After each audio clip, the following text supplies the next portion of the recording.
এবার ইভিএমে থাকবে প্রার্থীর ছবি, প্রতীক ও প্রার্থীর ছবি একসঙ্গে ইভিএমে নামের পাশে থাকবে প্রার্থীর রঙিন ছবি, আরো বড় হরফে প্রার্থীর নাম ও সিরিয়াল নম্বর থাকছে। हमारे जो कैंडिडेट्स चुनाव लड़ते हैं वो भी एक बड़े स्टेक होल्डर्स होते हैं, तो कई बार उनकी शिकायत आती थी कि जो हमारा फोटो लगता है वो इतना पुराना होता है या ब्लैक एंड वाइट में होता है कि हमारे मतदाता हमको पहचान ही नहीं पाते हैं ईवीएम में। तो उसको दूर करने के लिए कैंडिडेट्स के लिए पहली बार कलर्ड फोटो का इस्तेमाल होगा आसाम में, और साथ ही साथ ईवीएम में जो सीरियल नंबर होता है और जो नाम का फॉन्ट होता है वो भी बड़े अक्षरों में होगा।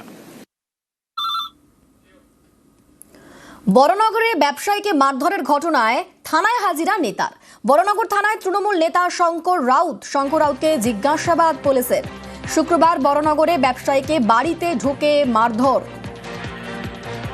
শঙ্কর রাউতের দলবলের বিরুদ্ধেই মারধরের অভিযোগ ওঠে। আমাদের সঙ্গে রয়েছেন প্রতিনিধি সুবীর, যার বিরুদ্ধে মূল অভিযোগ, সেই অভিযুক্ত এখনো পর্যন্ত তাকে ধরা সম্ভব হয়নি। এদিকে থানাতে হাজিরা দিলেন তৃণমূল নেতা শঙ্কর রাউত। কি আপডেট, পুলিশের তদন্তে কি তথ্য উঠে আসছে?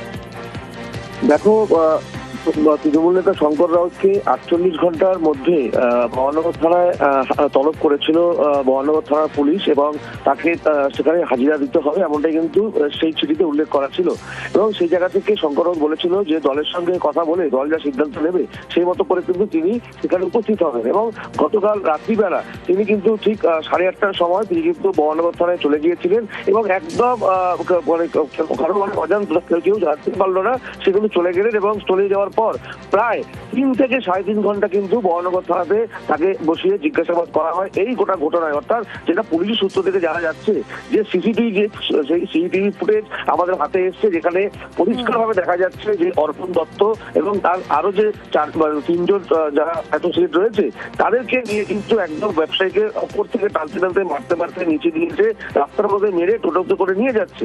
এই যে সিসিটিভি ফুটেজ, এবং যেখানে আরো তথ্য পাওয়া গিয়েছে সিসিটিভি ফুটেজে, যেখানে দেখা যাচ্ছে অর্পণ দত্ত ঢোকার পরে একদম পুরো পরিষ্কার ভাবে শোনা যাচ্ছে যে অর্পণ দত্ত একদম বলছে দাদা কথা বলবে, তখন বলছে দাদা এই দাদাই হচ্ছে, পরিষ্কার শোনা যাচ্ছে শঙ্কর রাউতের যে গলার আওয়াজ, সেটা পরিষ্কার ভাবে কিন্তু সিসিটিভি ফুটেজে অডিও শোনা যাচ্ছিল।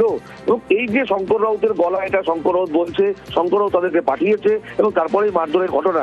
এই গোটা সিসিটিভি ফুটেজের নিয়ে কিন্তু শঙ্কর রাউতকে বারংবার প্রায় 3 থেকে 3.5 ঘন্টা পুলিশের উচ্চপদস্থ আধিকারিক থেকে শুরু করে বারাকপুর গোয়েন্দা দপ্তরের আধিকারিক যারা রয়েছেন তারাও কিন্তু তাকে জিজ্ঞাসাবাদ করে এবং তাদের জেরা করে।